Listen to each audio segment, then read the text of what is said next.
So what do you think? If someone had a pill that would give you the benefits of exercise without exercising, detoxify heavy metals, lower chronic whole body inflammation, help you lose weight, slow the aging process, boost immune function, improve cognitive function, increase growth hormone levels, preserve muscle mass, and more, people would be taking out second mortgages on their houses and camping out outside the pharmacy to be first in line to get a hold of it. Those benefits do exist, but it's not in a pill. It's in sauna bathing.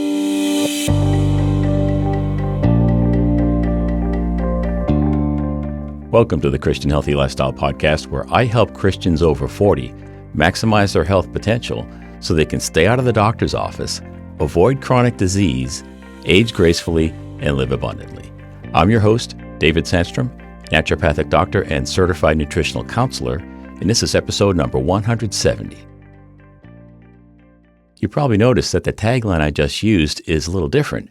I've been working on creating the new membership club, and it's helped me to go a little deeper with the messaging for the podcast. My heart's passion is to help you extend your health span. The health span is the amount of years we spend free from chronic disease and disabilities. Health span compresses the time spent in poor health in our later years in life. Now, I've been saying for quite some time that this show is about aging gracefully and living abundantly. Well, in order to do that, we've got to stay out of the doctor's office and avoid chronic disease. It's essentially two sides to the same coin. So I'm drilling down a little bit more on the messaging for the podcast and what the new online health club is going to be about. I haven't settled on a name yet for the health club. I want you to help me with that. I'm looking for fans of the show to give me feedback and help shape what the health club turns into. A lot of people these days are waking up to the idea that the medical approach to health is, well, less than ideal, to say the least. So I want to help you declare your independence from our nation's disease care system and take back your health. This new membership club is going to give you the information and the tools you need to stay out of the doctor's office and avoid chronic disease. So if joining an online community of health-conscious followers of Jesus Christ and getting exclusive content from me and my guests each month, if that sounds good to you, then I encourage you to get on the wait list right now, and I'll provide you with some more details. Go to my website, chlpodcast.com/membership. Join a wait list right now. Getting on the wait list won't cost you anything. Later, if you decide to join as a founding member, you'll lock in the lowest price that'll ever be offered for the membership. Your monthly costs will never go up, and you'll be a part of something really special. Do it right now. You have my permission to pause this episode. Go get on the wait list. Come back when you're done. I'll be here waiting for you when you get back. I promise. I look forward to hearing from you. Now, last week, I said we'd be covering hot and cold therapy. Well, as often happens here in the show, once I create the outline for these episodes, I found out that I've overestimated how much information I can share in a single episode. So this week, we're going to be talking about sauna bathing, and next week, we're going to be talking about cold plunging. One of the more effective ways to extend your health span is to get in a sauna on a regular basis. There's a boatload of research coming out that's been done on the health benefits from regular sauna use, and they're absolutely astounding. Look at this article here in the journal Experimental Gerontology, published in 2021. It's entitled, Sauna Use as a Lifestyle Practice to Extend Health Span. Here's what they say. In recent decades, sauna bathing has emerged as a probable means to extend health span based on compelling data from observational, interventional, and mechanistic studies. Of particular interest are the findings from large prospective population-based cohort studies of health outcomes among sauna users that identified strong dose-dependent links between sauna use and reduced morbidity and mortality. Reduced morbidity means that there were fewer chronic diseases and disabilities, and that translates to longer health span. Mortality, of course, means death from all causes, and that translates to lifespan. So sauna bathing has positive impact on both. Now, this article goes on to say that of particular interest are the findings from studies of participants in the Cupio Ischemic Heart Disease, or KIHD, risk factor study.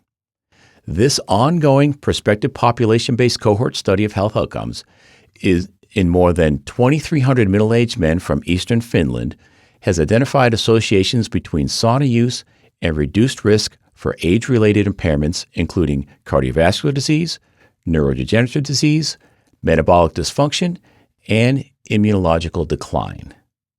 Among men who reported the use of the sauna 4 to 7 times a week, the risk of cardiovascular mortality was 50% lower than among men who reported using the sauna only once weekly. In addition, the risk of all-cause mortality was 40% lower among frequent sauna users compared to infrequent users, independent of conventional risk factors. Did you hear that?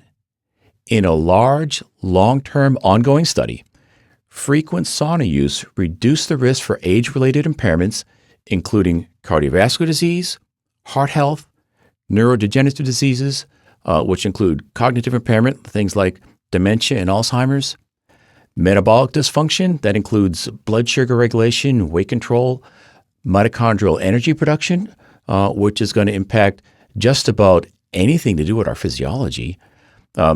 These men also had less immunological decline, which means their immune system function was improved, which has implications for autoimmune diseases like Crohn's or lupus. Now, our immune system is responsible for fighting off undesirable microscopic organisms like viruses, bacteria, and fungi. They also eliminate rogue cancer cells on a daily basis. Now, in this study, the risk of dying from a heart attack got reduced by 50%, and the risk of dying from anything, all-cause mortality, was slashed by 40%. Am I starting to get your attention? Would you like to learn more about sauna bathing? We're just getting warmed up. Now, I want to explain why this positive impact on our health and physiology is so far-reaching.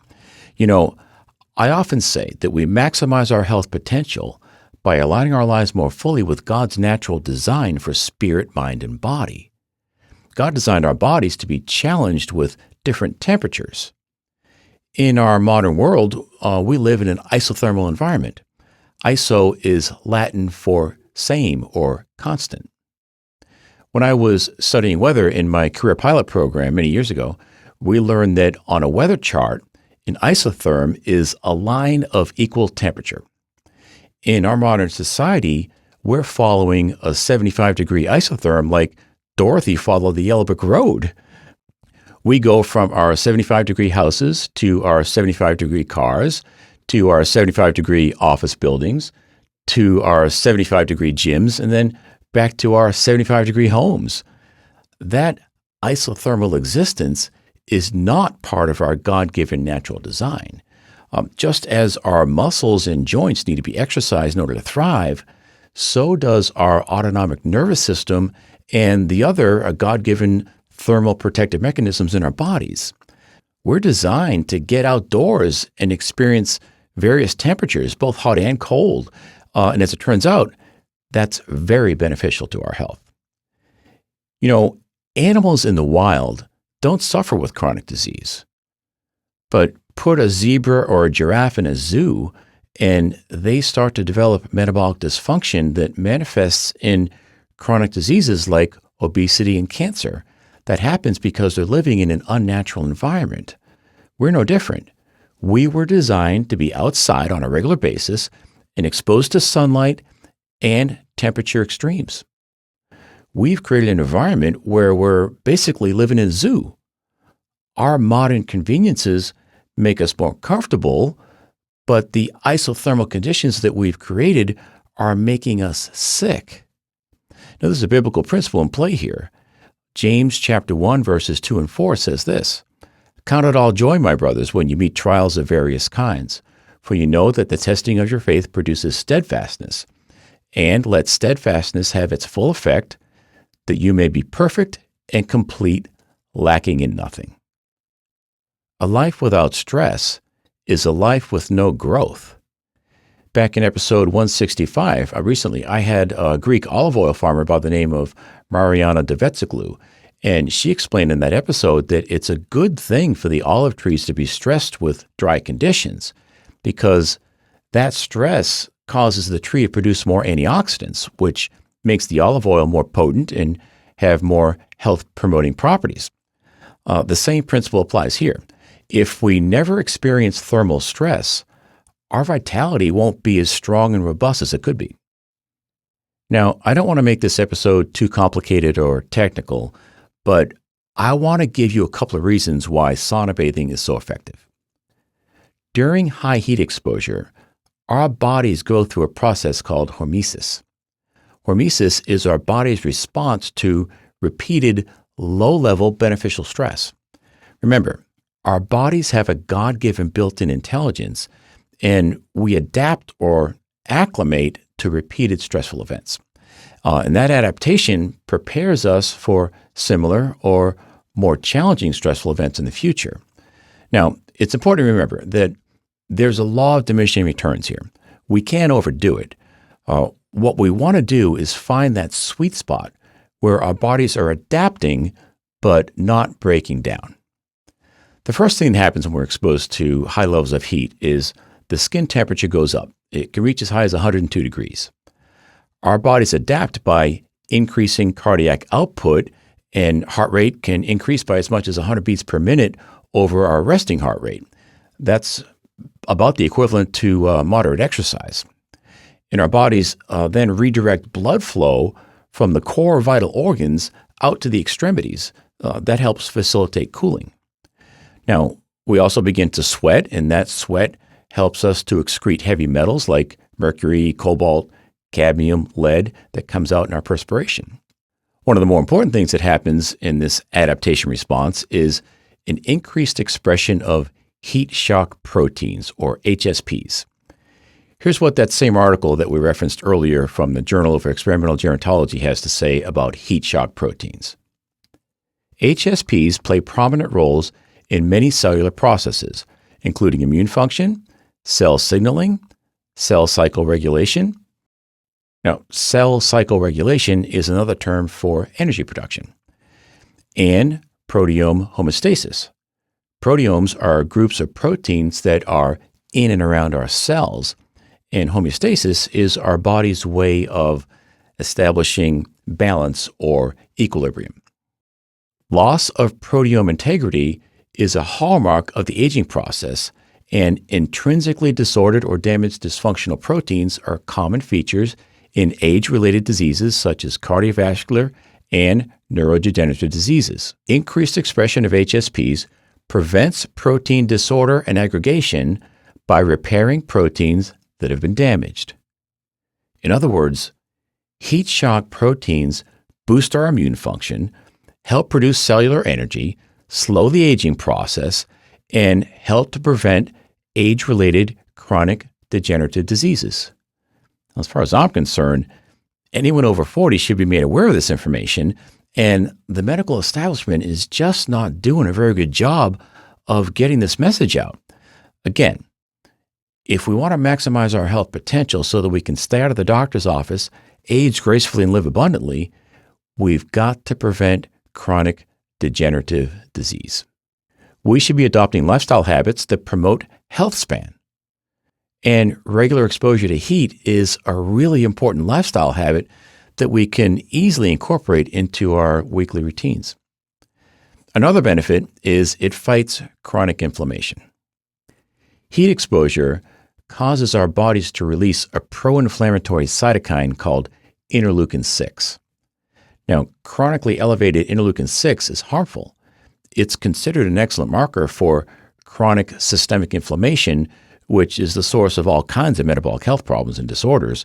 But acute or transitory elevation of interleukin-6 is beneficial because it activates an anti-inflammatory compound called interleukin-10. The interleukin-10 is anti-inflammatory. Again, since sauna bathing mimics the effects of exercise in the body, it serves to lower chronic inflammation, and this interleukin-10 activation is the mechanism that makes that happen. Sauna bathing also improves cardiovascular health. During a sauna session, heart rate can go up by as much as 100 beats per minute from our resting rate, which is approximately what we experience during moderate exercise. Sauna bathing has also been shown to lower blood pressure and improve flow-mediated dilation, which is an excellent measure of cardiovascular health. It's called the shear rate. In other words, people who use saunas regularly, as their heart pumps in that systolic state where the blood pressure rises, the arteries accommodate that increased blood flow by dilating more efficiently. Their arteries are more malleable, and that reduces the friction that the blood experiences as it flows through the artery. Now, that's tremendously beneficial when it comes to preventing heart disease. Now, I take a deep dive on shear rate in episode number 139. I talk about the real cause of atherosclerosis or heart disease. You may want to listen to that episode if you're concerned about heart disease. It's episode 139. Now, in the KIHD study that I mentioned earlier, they talk about dose-dependent cardiovascular benefits that are associated with frequency and duration of sauna use. Those researchers compared 3 groups of people. One group did sauna bathing once a week. The other group did sauna bathing 2 to 3 times a week. And the last group were in the sauna 4 to 7 times a week. Now, the 2 to 3 times a week group had a 22% lower risk of sudden cardiac death than the once per week group. And the 4 to 7 times a week group had a 63% lower risk of sudden cardiac deaths. That data is for heart-related fatalities. Now, the numbers were very similar for heart disease or plaque deposits in the arteries that didn't end up in a fatality, also for hypertension or high blood pressure. In both cases, they saw dramatic improvements in the more frequent sauna bathers. In that study, they showed that even a single sauna session was enough to see measurable results in lowering blood pressure. Sauna therapy is also good for brain health and mental cognition. It does that by helping to release brain-derived neurotrophic factor, or BDNF. BDNF promotes the growth of new neurons and forms more neural connections in the brain. It's active in the areas of the brain that are involved in learning, long-term memory, and executive functioning or reasoning. Sauna use also has a positive impact on heart rate variability, or HRV. Now, heart rate variability is not so much a measure of heart health as it is a measure of our autonomic nervous system function. As we breathe in, our heart rate increases slightly, and as we exhale, our heart rate decreases slightly. Now, the difference between those two rates is our heart rate variability, or HRV. Now, it may seem that you would prefer to have less variability in your heart rate, but the opposite is actually true. A healthy person has a larger heart rate variability, which means you're in a state of ease and not stressed. HRV is an excellent measure of not only cardiovascular health, but overall metabolic health in general. Sauna use also increases growth hormone levels. They can rise anywhere from 2 to 16 times their normal levels, depending on the temperature and the duration of the session. Growth hormone is responsible for muscle retention and weight management. Growth hormone production decreases with age. So once again, sauna bathing is useful for those who want to age gracefully. Sauna use also enhances physical fitness. It does that in multiple ways. It enhances our cardiorespiratory fitness by increasing VO2 max. VO2 max is our body's capacity to take up oxygen. And not surprisingly, our ability to take up oxygen decreases with age. Sauna use also promotes physical fitness by enhancing musculoskeletal strength, endurance, flexibility, and improving body composition by preserving muscle mass. So, what do you think? If someone had a pill that would give you the benefits of exercise without exercising, detoxify heavy metals, lower chronic whole body inflammation, help you lose weight, slow the aging process, boost immune function, improve cognitive function, increase growth hormone levels, preserve muscle mass, and more, people would be taking out second mortgages on their houses and camping out outside the pharmacy to be first in line to get a hold of it. Those benefits do exist, but it's not in a pill. It's in sauna bathing. If you're like, okay, Dave, I get it. I'm ready to explore buying a home sauna. There's a great sauna that I highly recommend. It's made by SaunaSpace. SaunaSpace uses near-infrared bulbs to produce the heat. Near-infrared bulbs have almost zero EMF or electromagnetic frequencies. Now, if you're going to invest in a home sauna, you don't want one that produces high amounts of EMF. Many of the far-infrared saunas on the market do exactly that, and that can be very counterproductive to your health-seeking efforts. I have an affiliate relationship with SaunaSpace. You can support the show by using my link. Go to my website, chlpodcast.com/resources. Click on the SaunaSpace link, and if you make a purchase, you won't pay any more, but you'll be supporting the show in the process. Now, there are some contraindications or precautions for sauna use. Pregnant women should not go in the sauna. Someone who's recently had a heart attack should not go in the sauna while their body is healing. Men who are having trouble with fertility should discontinue sauna use because it can lower the sperm count, which is easily correctable by discontinuing sauna use. And children should not use a sauna because children have more difficulty regulating their body temperature than adults do. Now, as always, I'm not a medical doctor, and anything I say here in the show is for informational purposes only, and none of this information is intended to diagnose, treat, or cure any disease. As always, I advise you to consult with your doctor or physician before starting a new fitness program. Now, I want you to know I practice what I preach. Here's a picture of my sauna. This is the sauna I have in my basement. And here's my cold plunge tub, which we'll be talking about in the next episode. Now, don't forget, if you want to become a part of the new online health club that I'm starting, go to my website, chlpodcast.com/membership, and get on the wait list now. You'll be eligible to become a founding member and lock in a discounted price for life. That's it for now. Thank you for listening. I appreciate you. I'll talk with you next time. Be blessed.